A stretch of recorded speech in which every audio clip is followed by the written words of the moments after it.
In federal trademark registration practice with the United States Patent and Trademark Office, USPTO, there are two different routes through which a trademark can be registered.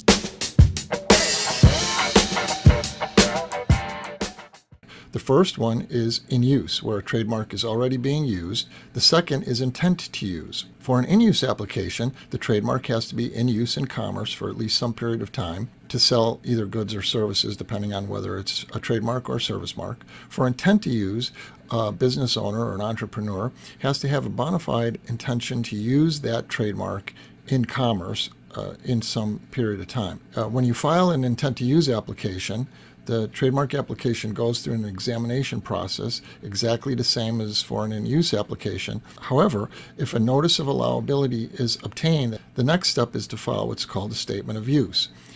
After a notice of allowability, the USPTO gives 6 months for an applicant to file a statement of use. Extensions of time can be taken to file a statement of use for up to 30 months.